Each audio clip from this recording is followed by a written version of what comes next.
नमस्ते। Solid facts with Hemant अत्री में आप सबका स्वागत। जैसा आप देख रहे हैं हेमंत शर्मा के साथ मौजूद है। बहुत स्वागत सर।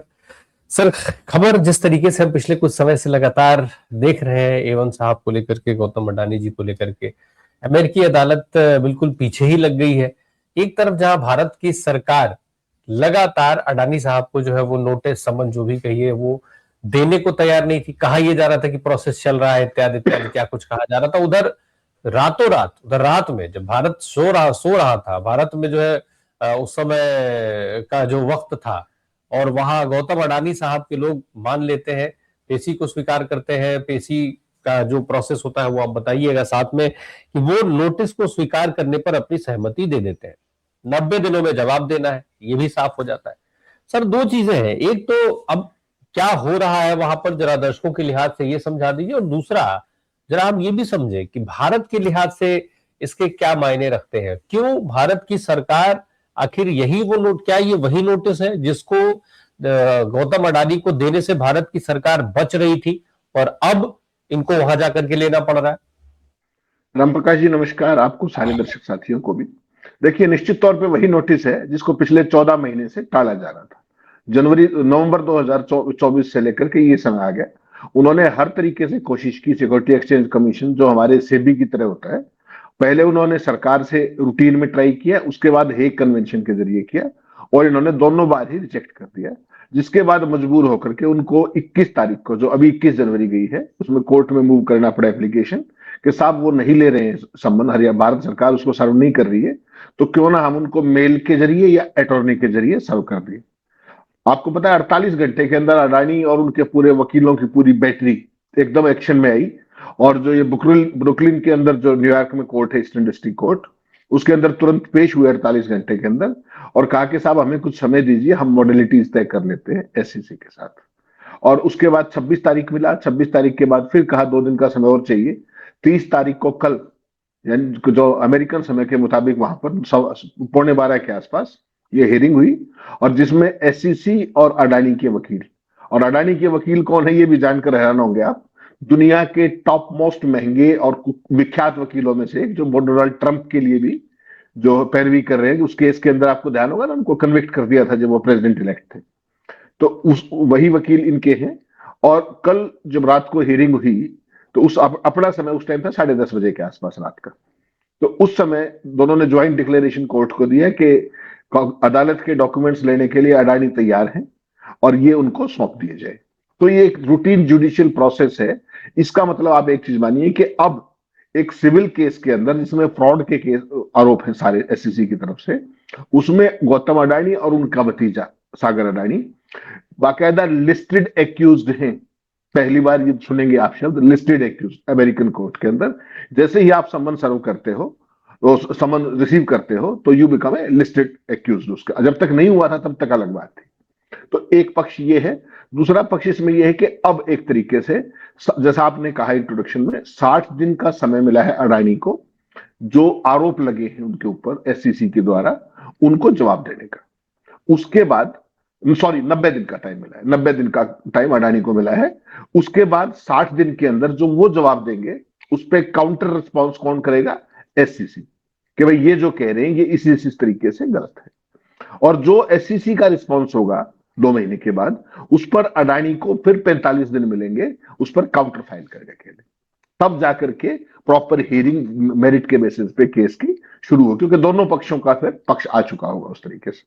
तो ये सारे का सारा प्रोसीजर है। तो मान करके चलिए अगले 6.5 महीने बड़े क्रूशियल हैं।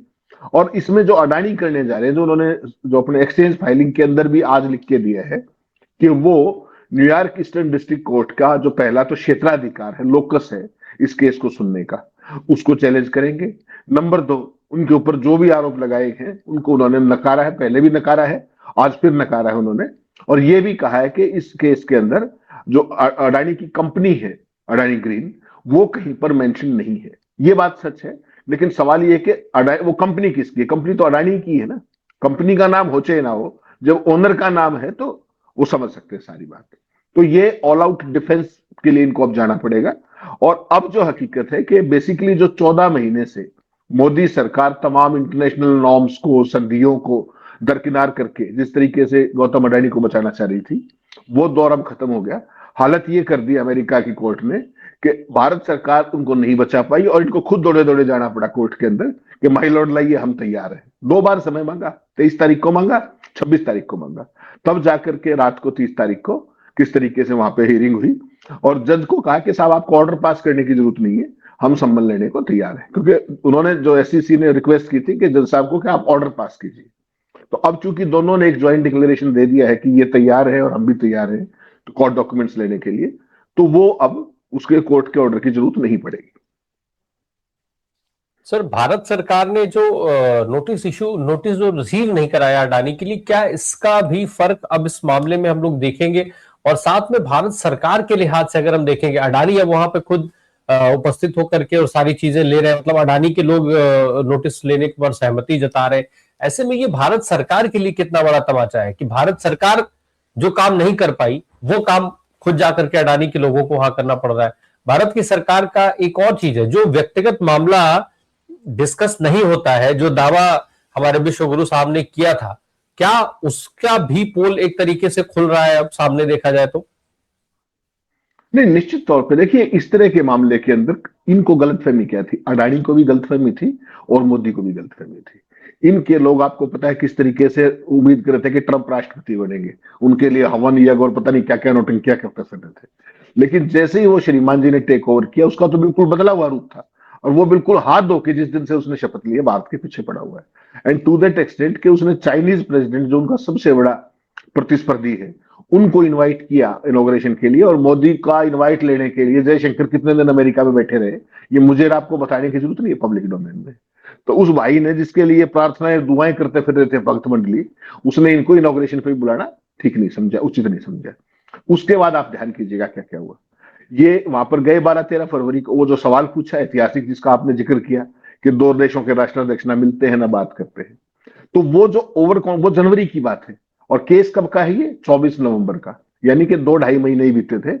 इनको ये पूरा था कि ट्रंप जिस तरीके का सौदागर व्यक्ति है, सौदेबाजी करके और मामला भारत सरकार निपटा देगी, इसलिए उसको ट्रकाया जाता रहा, लटकाया जाता रहा। और आपको एक चीज और ध्यान रखनी चाहिए अपना राम प्रकाश जी, जैसे ही ट्रंप राष्ट्रपति बने थे, आपको याद है गौतम अडानी ने कितना बड़ा ट्वीट किया था कि इतने बड़े तपस्वी हैं, कर्मयोगी हैं, फलाना है, and we will invest billions and billions of dollars in US. जो ट्रंप की उस समय एजेंडा था उस पर स्टिक करते हुए अडानी ने बड़ी बड़ी बातें ट्वीट की थी, बाकायदा ऐसा ट्वीट जो उसने शायद भारत के प्रधानमंत्री के बारे में भी ना किया हो, जो उनके जो माने A1 और A2 वाला जो भी माना जाता है। तो उस सब क्या, उसके पीछे बैकग्राउंड क्या थी कि भाई जो ये नवंबर 24 का केस है, इसको कहीं ना कहीं निपटवा लेंगे मोल भाव करके। ट्रंप तो इस बात के लिए कुख्यात है पूरी दुनिया के अंदर। तो ये सारे उस चक्कर में थे, ट्वीट कर लो, मोदी का ये कर लो, उसके बावजूद भी उसने वो टस से मस नहीं हुआ। और हालत ये हुई कि आपको ध्यान होगा एनडीटीवी पे एक खबर भी चलवाई गई कि ट्रंप ने एफसीपीए केस जो है, फॉरेन करप्ट प्रैक्टिसेस एक्ट, उसको एक तरीके से वो कर दिया है, फिलहाल के लिए सस्पेंड कर दिया है। ये एनडीटीवी पे खबर प्लांट की गई, खुद का अडानी का ही चैनल है, ताकि अडानी को लाभ हो। जबकि हकीकत हमने उस दिन भी ये चर्चा की थी, आपको ध्यान होगा मैंने और आपने की थी, कि ये केवल जो अमेरिकन इन्वेस्टर्स हैं, अमेरिकन उद्योगपति हैं, उनके लिए सस्पेंड किया गया था उसको, ना कि अडानी भारत के उद्योगपति हैं वहां के। लेकिन उन्होंने सब जो करते हैं वो करते रहे उसमें, ताकि कंपनी के शेयरों पर इंपैक्ट ना आए। तो उसमें लगातार इन्होंने अमेरिकन सिस्टम का भी नर्व टेस्ट करने का काम किया।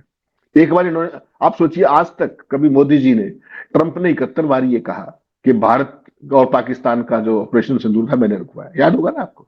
भारत की अर्थव्यवस्था को डेड कहा, भारत के अंदर तमाम मीन में खुशादबी निकाली।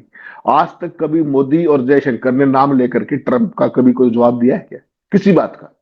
और जब अडानी के संबंध की बात आई तो भारत के कानून और न्याय मंत्रालय ने लिखित में 2 बार संबंध जो थे उनको रिजेक्ट किया। एक बार क्या कहा, पहली बार कि इन पे सील नहीं है, इन पे प्रॉपर हस्ताक्षर नहीं। उन्होंने बताया कि हमने ऐसे तमाम संबंध आपको पहले भी दिए और आपने सर्व किए, हम ऐसे ही करते हैं, आप गलत कर रहे हैं। उसके बावजूद इन्होंने रिस्पॉन्ड नहीं किया, ना संबंध सर्व किए। दूसरी बार जो हेग कन्वेंशन को लेकर के इन्वोक किया उन्होंने कि हेग कन्वेंशन के तहत इंटरनेशनल ट्रीटी है, आपको ये देने पड़ेंगे। तो इन भाइयों ने क्या कहा कि इन क्लॉज के तहत ये आता ही नहीं, जो मजबूर होकर के उनको जाना पड़ा कोर्ट के अंदर एससीसी को कि साहब ये तो नहीं मानेंगे, हमने सब तरह के प्रयास कर लिए, आप कृपया करके इनको मेल से या अटॉर्नी के जरिए सर्व करा दीजिए। तो इनको पूरी उम्मीद ये थी, देखिए जो होता है ना अति विश्वास, जिस तरीके का मोदी को विश्वास था कि ट्रंप आएंगे तो धूम मच जाएगी, डंका बज जाएगा। जिस तरीके से अडानी को यह था कि वो तो लेन देन वाला व्यक्ति है, खटाक से करके अपना काम निकालने की कोई बात ही नहीं, तो वो सारा धरा का धरा रह गया। और ट्रंप ने इनको पर्सनली टारगेट करना शुरू कर दिया कि इनका इलाज, हालांकि यहां तक कह दिया प्रधानमंत्री के बारे में तो कि वो मेरे मित्र हैं और मैं ज्यादा कुछ कहूंगा तो उनका पॉलिटिकल कैरियर खराब हो जाएगा। कभी कोई दूसरा देश का राष्ट्राध्यक्ष किसी के बारे में इस तरह की टिप्पणी आपने भारत के बारे में कम से कम नहीं सुनी होगी। लेकिन ये सारा कारनामे हुए केवल इनके अति विश्वास के कारण। और अडानी को बचाने के चक्कर में हर देश में हर जगह ग्रेप वाइन क्या है कि भारत अमेरिका को केवल इसलिए जवाब नहीं दे पा रहा कि अडानी वहां फंसे हुए हैं। और रामप्रकाश जी एक बात मत भूलिएगा, जिस केस की आप और मैं अभी बात कर रहे हैं वो सिविल केस है एसईसी का। अभी जो दूसरा क्रिमिनल केस है डिपार्टमेंट ऑफ जस्टिस का, उसको मत भूलिएगा, दैट इज ऑल्सो देयर। उसके अंदर क्या होगा क्या नहीं, क्योंकि इसी जज के पास है वो, न्यूयॉर्क में ईस्टर्न डिस्ट्रिक्ट कोर्ट जो ब्रुकलिन में है, इन्हीं जज साहब के पास वो केस भी है। उसमें कैसे प्रोसीड करेगा वो देखना बड़ा महत्वपूर्ण होगा। ये जो सिविल केस है इसमें क्या होता है कि जितने के आरोप है आपके ऊपर भ्रष्टाचार के, कथित कदाचार के, जो भी, उस सारे के अंदर क्या होगा कि आपके ऊपर पेनल्टी की जाती है, उसके कंपाउंड करने का एक गुंजाइश रहती है। और जो डीओजे का केस है उसमें 100% आपके ऊपर जो इम्प्रिजनमेंट की और तमाम तरह की धाराएं उसके अंदर, उस केस के अंदर है। वो किस दिशा में जाएगा वो अभी देखना पड़ेगा, जज अगला ऑर्डर क्या करते हैं। एक चीज और रही सर, एक तरफ जिस दिन अडानी की टीम वहां पर नोटिस लेने के लिए सहमति जताती है कि आप ऑर्डर मत करिए, उसके कुछ ही देर बाद जो है ट्रंप साहब ये कह देते हैं कि वेनेजुएला से तेल फिर से भारत खरीद सकता है। तो क्या ये दोनों मामले भी इंटरलिंक हैं क्या? नहीं नहीं, बेसिकली वहां का तो फंसे हुए है ना मामला। इनका गेम क्या है अमेरिकन का कि वहां की जो लूट है उसमें तेल उन्होंने कतर के पास, सारा खाता कतर के पास, कतर के जरिए रूटिंग करवा रहे हैं।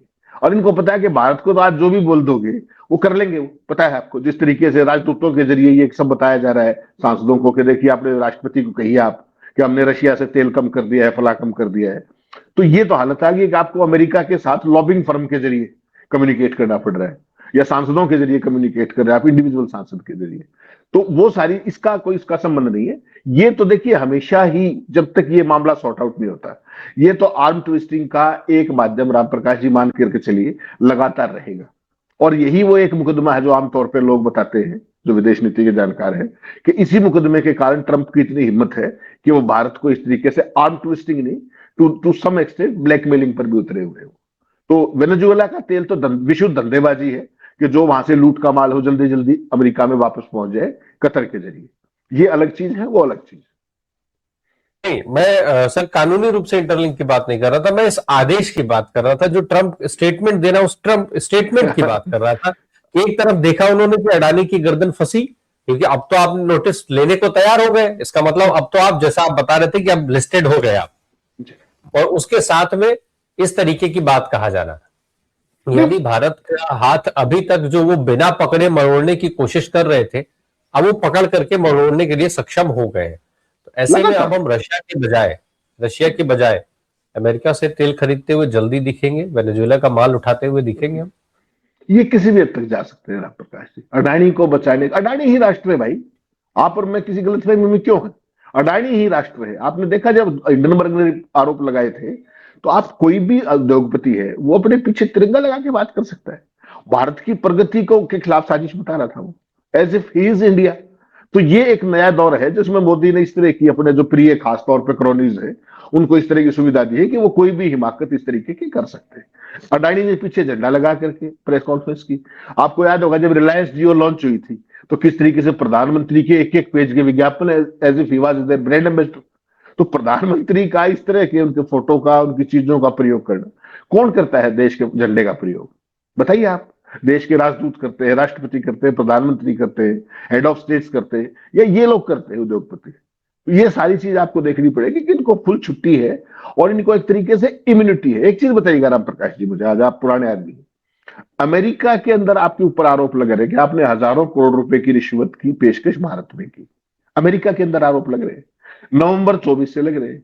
क्या कभी भारत में जांच हुई इसकी कि किसकी कोशिश की गई थी, क्या मामला था? कभी एक शब्द सुना आपने? हिंडनबर्ग ने इतनी बड़ी रिपोर्ट दे दी, क्या हुआ? सेबी और सब कुछ, सुप्रीम कोर्ट से लेके हर चीज, कहां है वो सारी की सारी जांचें? ये देखना पड़ेगा आपको कि अडानी, मैं आपको वैसे नहीं कह रहा कि अडानी इज इंडिया, उसके सॉलिड रेफरेंसेस है पिछले पौने 12 साल के अंदर। जिस आप बताइए ना कि भारत के अंदर रिश्वत की पेशकश, अमेरिका में केस, और भारत में जिक्र नहीं। वरना तो पहली जांच तो भारत को तुरंत कागज मांगने चाहिए थे सारे, और अमेरिका तो खुद ही दे रहा था। एससीसी ने तो सारे सबवंश और सारी डॉक्यूमेंटेशन भारत सरकार के लॉ मिनिस्ट्री को भेजी ना, पूरा का पूरा सेट। तो उस पर तो इनको इंडिपेंडेंट केस चलाना चाहिए, जांच करानी चाहिए थी। वो जांच करानी तो छोड़िए, ये उसको संबंध ही सर्व नहीं कर रहे। ऐसा कभी आपने open and shut case, blatant favouritism का, ऐसा क्रोनिज्म का कोई और दूसरा केस देखा हो तो बता दीजिए, किसी भी सरकार भारत के इतिहास के अंदर बताइए। नहीं हो सकता। पर गौतम अडानी की टीम ने इस नोटिस को लेने की सहमति दे करके क्या भारत की सरकार को मुश्किल में डाल दिया है, फंसा दिया है सीधे तौर पर?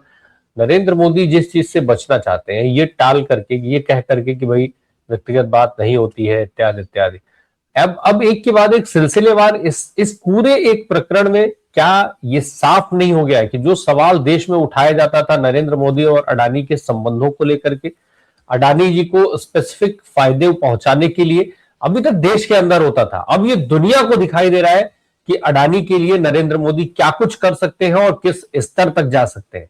क्या ये पूरी तस्वीर और ज्यादा साफ नहीं हो गई है पहले से भी ज्यादा? राम प्रकाश जी, ये कोई ना तो पहली घटना है ना आखिरी घटना है। आपने बांग्लादेश का आप देख रहे हो, बांग्लादेश में महंगी बिजली देने का मामला अभी भी चल रहा है, अभी भी विवाद है, उसकी पेमेंट का मामला है। श्रीलंका के साथ आप देख लीजिए, ऑस्ट्रेलिया में कॉल माइंस का देख लीजिए। तमाम देशों के अंदर जितने विवाद हैं भारत के साथ, उनमें सबसे बड़ा एक सिंगल फैक्टर क्या है कि अडानी ने ये कर दिया। देशों की संसद के अंदर इनके कॉन्ट्रैक्ट जो थे उनको रद्द किया जा रहा है। वहां के जो राष्ट्राध्यक्ष हैं संसद में खड़े होकर कह रहे हैं कि हम इनसे काम, केन्या का आपको ध्यान होगा जिस तरीके से। तो ये कोई ना पहली, पूरे का पूरा एक नया इतिहास बढ़ाया जा रहा है अडानी के लिए, कि जहां प्रधानमंत्री जाते हैं या तो अडानी साथ जाएंगे, या उनसे पहले जाएंगे, या उनके साथ जाने के बाद उनके बाद जाएंगे, डील्स क्लोज कर देंगे। अभी भूटान का भी आपको ध्यान होगा। तो तमाम देशों के अंदर केवल केवल ये मामला नहीं है, इसके अलावा भी आप देखेंगे। और बांग्लादेश के साथ तो संबंध खराब होने का अगर हमारा कोई बड़ा कारण है तो अडानी की महंगी बिजली ही, ये मत भूलिएगा। और एक और गजब देखिएगा, कल रात को भारतीय समय के अनुसार रात को 10:30 बजे के आसपास न्यूयॉर्क कोर्ट में हियरिंग थी। आप यकीन होगा आज सुबह 11 बजे तक भारत के किसी चैनल, किसी पॉमेरियन पे एक लाइन की खबर नहीं थी हिंदी में। केवल रूटर्स की खबर थी और बाकी वेबसाइट्स पे खबर थी बाहर की। हिंदुस्तान के अंदर जब तक अडानी ग्रीन का पूरा वो नहीं आ गया कि उन्होंने स्टॉक एक्सचेंज को क्या लिख के दिया है, तब तक किसी ने एक लाइन की खबर नहीं चलाई। राम प्रकाश जी, आप सोच करके देखिएगा कितना एब्सोल्यूट कंट्रोल है। तो जो ये विपक्ष कहता है ना कि मोदी ही अडानी और अडानी ही मोदी, ये सारी चीजें, इकोसिस्टम तो सरकार का है ना भाई। तो सरकार का इकोसिस्टम अडानी को क्यों बचाएगा? लेकिन आप देख लीजिए, इस पर कभी भी कोई आप प्राइम टाइम की डिबेट देख लीजिएगा, अडानी के जितने भी कारनामे हैं, अमेरिकन केस पे देख लीजिएगा। अभी किसी चैनल पे खबर दिखा दीजिए मुझे, उनका चैनल नहीं चलाएगा, स्वाभाविक है, लेकिन बाकी चैनल भी तो हैं। तो इसका मतलब साफ क्या है कि सरकार का कंप्लीट संरक्षण है। और वो खबर कब चली राम प्रकाश जी, वो हमारा भी फर्ज है हम दर्शकों को बता दें। वो खबर कब चली भारत के अंदर, जब अडानी एनर्जीज लिमिटेड ने बाकायदा ऑफिशियली आज सुबह जो अपने स्टॉक एक्सचेंज है एनएससी और बीएससी, उनको एक मैंडेटरी फाइलिंग की। और उस मैंडेटरी फाइलिंग में क्या लिखा, यानी कि उनका पक्ष में कहा गया कि हमारी समझ के अनुसार 30 जनवरी 2026 को प्रतिवादियों के वकील ने ईडीएनवाई, न्यूयॉर्क कोर्ट को वो बोलते हैं, कि अधिकार क्षेत्र को स्वीकार किए बिना और सभी उपलब्ध बचाव, जिसमें अधिकार क्षेत्र से जुड़े बचाव भी शामिल हैं, आरक्षित रखते हुए प्रतिवादियों की ओर से सर्विस स्वीकार करने का आवेदन दाखिल किया है। कंपनी ने यह भी बताया कि अडानी भाइयों ने कुछ प्रक्रियात्मक कदम उठाए हैं और वे एसईसी की शिकायत को खारिज कराने के लिए आवेदन दायर करने या उपयुक्त रिस्पांस प्लीडिंग्स दाखिल करने का इरादा रखते हैं। और अडानी ग्रीन ने दावा किया है कि कंपनी के खिलाफ कोई आरोप नहीं है। जैसा मैंने आपको बताया था, अडानी ग्रीन ने दोहराया है अपनी फाइलिंग में कि वह इन अदालती कार्रवाइयों की पक्षकार नहीं है, they are not a party to it, और कंपनी के खिलाफ कोई आरोप नहीं लगाए गए। फाइलिंग में यह भी स्पष्ट किया गया है कि 27 नवंबर 2024 को दी गई पूर्व सूचना के अनुरूप प्रतिवादियों पर, प्रतिवादी कौन है, गौतम अडानी, सागर अडानी और उनके कुछ सीनियर एग्जीक्यूटिव्स पर अमेरिका के विदेशी भ्रष्ट आचरण अधिनियम एफसीपीए के उल्लंघन का कोई आरोप नहीं है, अर्थात रिश्वत या भ्रष्टाचार के आरोप नहीं लगाए गए। तो फिर क्या आरोप लगाए हैं, जरा वो भी बता देते साथ में, फिर सम्मन किस चीज के रिसीव कर रहे हो। तो ये टिपिकल टेस्टेड फार्मूला है राम प्रकाश जी, इसी पे खेलते रहते हैं, क्योंकि मीडिया पोमेरियन है, मीडिया जेब में बिस्कुट दिखा और वो पूछ जाता है, और सरकार का सिस्टम पूरा आपके साथ है। आप सोचिए ना, जब देश की बात आई तो प्रधानमंत्री जी ने ट्रंप के सामने मुंह नहीं खोला आज तक। 1 साल और 11 दिन हो गए आज ट्रंप को राष्ट्रपति बने। कितनी बार उसने भारत को जलील किया है नाम ले लेके। और अडानी के मामले में भारत का कानून मंत्रालय, आपको क्या लगता है मोदी जी से बिना पूछे कानून मंत्रालय ने चिट्ठी लिख दी कि अब नहीं वो करेंगे आपके संबंध सर? तो आप सोचिए एक व्यक्ति देश से बड़ा कैसे हो सकता है। ये उसका एक ज्वलंत उदाहरण है कि व्यक्ति के हित देश के हितों से कहीं ना कहीं बड़े हैं। इस सरकार में कम से कम ये बात साबित हो रही है। सर एक और चीज, जब पूरा भारत सोने की तैयारी कर रहा था तो कल जो घटना हुई, जिस तरीके की चीजें हुई है जो अभी तक आपने बहुत विस्तार से बताया, ये मान लिया जाए कि अडानी साहब की गिरफ्तारी को लेकर के एक कदम और आगे बढ़ गया है अमेरिका?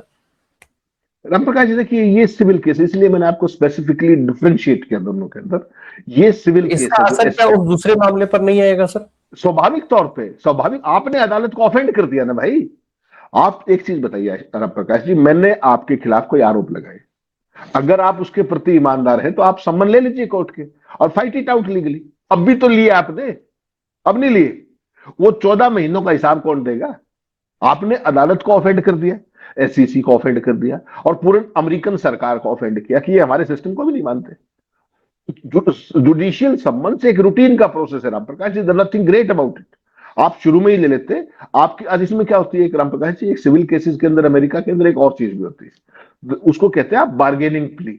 मान लीजिए आपने 250 रुपए की गड़बड़ी की है, आपके ऊपर आरोप है, तो आप उसका कुछ गुड़ा जुर्माना भर करके आप बरी होकर निकल सकते हैं। ठीक, जैसा मैंने कहा कि सिविल केस है ये वाला एससीसी का, इसमें कंपाउंडिंग हो जाएगी। बहुत सारे साथी खबर चला रहे हैं आज सुबह से कि $750 मिलियन की पेनल्टी, वो सब बकवास है, ऐसा कोई ऑर्डर नहीं हुआ है। पहली बात तो स्पष्ट कर दूं, काफी सोशल मीडिया पे कई लोगों ने चलाया है, ना समझी, उनको पता नहीं। तो बेसिकली क्या है कि इस केस के अंदर राम प्रकाश जी केवल कंपाउंडिंग का प्रोविजन है, लेकिन जो क्रिमिनल केस है जो डिपार्टमेंट ऑफ जस्टिस ने इसी कोर्ट में डाला हुआ है, उसके अंदर वायर फ्रॉड के केस हैं, अमेरिकन इन्वेस्टर्स को चीटिंग की धाराएं हैं, और उसमें अगर आप सारा मिलाएंगे तो 45 साल कैद की सजा हो सकती है, 45 ईयर्स। वो अलग बात है कि वो तीनों काउंट्स के ऊपर जो सजा है वो घट के 20 साल और उससे भी नीचे 10 साल रह जाएगी, क्योंकि कोर्ट बिजनेसमैन के मामले में लीनियंट भी ले लेते हैं। ये व्हाइट कॉलर क्राइम है, कोई किसी की हत्या वत्या नहीं की है इस केस के अंदर। तो वो बेसिकली, लेकिन जो डीओजे का केस है वो इससे कहीं ज्यादा सीरियस है। और एक चीज और याद रखिएगा, इनमें से कोई भी केस हवा हवाई नहीं है। ये जो दोनों केसेस, इनका बेसिस समझना पड़ेगा आपको क्या है। अमेरिका की जो एफबीआई है, जो हमारी सीबीआई की बड़ी बहन है एक तरीके से, एफबीआई ने गौतम अडानी के जो भतीजे हैं सागर अडानी, उनके लैपटॉप से लेकर के और वो सारी चीजों की डॉक्यूमेंटेशन उनके पास है, उसी के बेसिस पे अमेरिका में केस फाइल किया जाता है। ऐसे नहीं है कि आपके घर में ईडी भेज दी शाम को मेरी पार्टी में शामिल हो जाओ, भाई ये सब नहीं होता है। तो बेसिकली उनके पास सॉलिड प्रूफ है राम प्रकाश जी, उसी के बेसिस पे एफबीआई ने डीओजे को बताया, डीओजे ने केस दर्ज करके कोर्ट में गए। और दूसरा केस जिसकी आप आज बात कर रहे हैं वो एससीसी का केस है, वो सिविल केस है, वो कंपाउंडेबल है, तो उसमें जुर्माना देके पिड़ छुट जाएगा। जुर्माना लेकिन भारी होगा, भारी, हजारों करोड़ में, ये मान करके चलिएगा। और दूसरा जो डीओजे का केस है वो तो अपने आप में एक बहुत खतरनाक केस है, जिसमें जेल तक की सजा का प्रावधान है। गौतम अडानी को क्या ही फर्क पड़ता है फीस भारी हो या हल्की, क्योंकि उन्हें कौन सा अपनी जेब से देना है। उनके लिए मोदी जी कोई ना कोई नया स्कीम ला करके खड़ा कर देंगे कि हाँ भाई आइए आप पैसा कमाइए, इसमें से देश के लोगों का खून चूसिए, टैक्स पेयर्स की गाढ़ी कमाई हम आपके लिए माफ कर देंगे, आप बैंकों से उधार ले लीजिए, ले जाकर के पेनाल्टी भर दीजिए। मतलब घुमा फिरा के देखा जाए तो जो भी पेनाल्टी गौतम अडानी पर लगेगी वो देश के लोगों से वसूल की जाएगी, और वसूली का काम मोदी जी खुद कर लेंगे। उसका कोई ना कोई उपाय बना ही देंगे कि अडानी जी के पास उतना पैसा पहुंच जाएगा, पेनल्टी भर लेंगे। खैर सर, ये जो अभी बात हो रही थी जिस तरीके से ऑफेंड करने की, आज अगर हम देखें कायदे से, गौतम अडानी ने जो ये सहमति दी है, गौतम अडानी के लोगों की तरफ से जो सहमति मिली है, 90 दिन में उनको जवाब देना है, ठीक है, मान लिया जवाब भी दे देंगे, लेकिन उस जवाब का फायदा क्या होगा जब उनके पास सारे सबूत मौजूद है, नंबर एक। दूसरी चीज, हम फिर एक बार पूछें, प्रधानमंत्री के लिहाज से, नरेंद्र मोदी जी के लिहाज से, नरेंद्र मोदी पर गौतम अडानी की नजदीकी के लगने वाले आरोपों के लिहाज से, ये नोटिस को स्वीकार करना, नोटिस की सहमति दिए जाने को अगर हम देखें तो कितना बड़ा खतरा है ये। पश्चिम बंगाल का इलेक्शन सर पे खड़ा है, उसके बाद उत्तर प्रदेश का इलेक्शन है, आप कह रहे हैं 9.5 महीने, तो 9.5 महीने तक तो असर जो है वो उत्तर प्रदेश के इलेक्शन पर आ जाएगा, और ऐसे फिर उसके बाद देखा जाए तो लोकसभा की प्लेटफॉर्म तैयार है। इस बीच में अरे अगर गौतम अडानी में पेनाल्टी लगती है तो दूसरा मामला प्रभावित होता है, उसमें गिरफ्तारी भी हो सकती है। अब दो सवाल हो गए सर, तीसरा एक और सवाल मैं इसी के लगे हाथ पूछ दूं, उसका भी जवाब दे दीजिएगा। क्या अब इन सब के बाद जो दूसरा मामला है उस मामले में भी तेजी आ जाएगी? रामप्रकाश, देखिए वो तो जज के ऊपर डिपेंड करेगा कि इस केस के बाद जो कुछ ये हुआ है, संबंध सर्व करने से संबंध रिसीव करने तक का जो है, वो इसमें क्या व्यू लेते हैं, क्या वो लीनियंट व्यू लेते हैं या वो ऑफेंडेड फील करते हैं। This is entirely the prerogative of the concern जज। दोनों केसेस उन्हीं के पास है, ताकि इसमें डिले ना हो और केस फटाफट सुना जा सके, एक बात। दूसरा, आपने कहा कि अगर अडानी पर जुर्माना हुआ, तो अडानी पर अगर जुर्माना नहीं हुआ, निश्चित मान के चलिएगा, अगर का सवाल नहीं है यहाँ पर।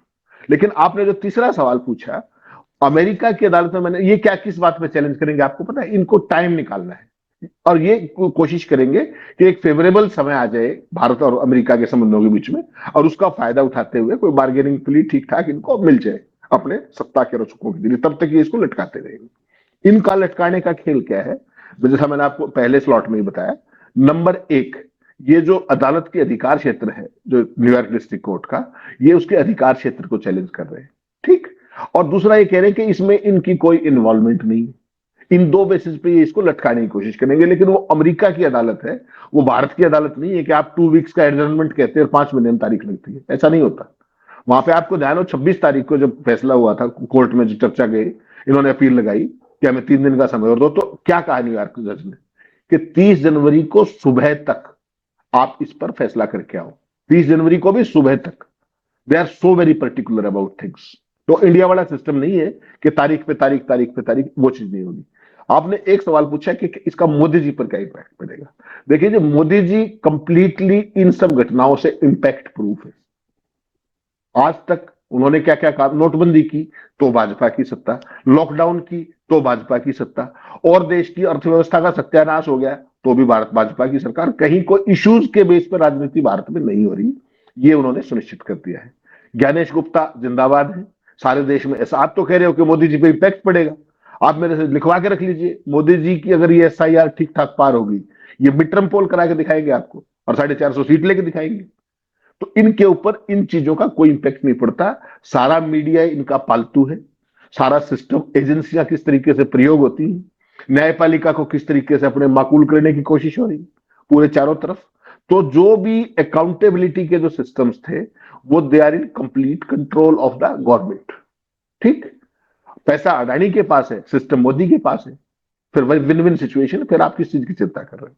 तो मोदी जी के ऊपर किसी चीज का कोई इंपैक्ट आज की तारीख में आएगा, ऐसा मुझे कतई नहीं लगता। बहरहाल कुल मिला जुला करके अब ये जो अभी तक हाइड एंड सीक का खेल चल रहा था, जो नोटिस को लेकर के जो भी खेल हो रहा था, उस खेल का भांडा तो फूट चुका है, ये एक साफ है। दूसरा, अडानी जी की मुश्किल बड़ी हो गई है। अब इसका कितना असर मोदी जी पर पड़ेगा, ये देखने वाली बात होनी चाहिए। और मोदी जी उस पेनल्टी की व्यवस्था कब से शुरू करेंगे, कल बजट है, पता ही चल जाएगा क्या कुछ होगा। उस पेनल्टी की व्यवस्था करना कब से शुरू करेंगे, उसका प्रावधान इस बजट में ही आ जाएगा कि नहीं आ जाएगा, क्योंकि अंदाजा तो मोदी जी को हो ही गया होगा कि भाई पेनल्टी लगेगी। पेनल्टी का रेशियो भी ऑलमोस्ट तय है। देखते हैं कल क्या निकलता है। बहुत शुक्रिया सर हमसे बात करने के लिए। Thank you so much.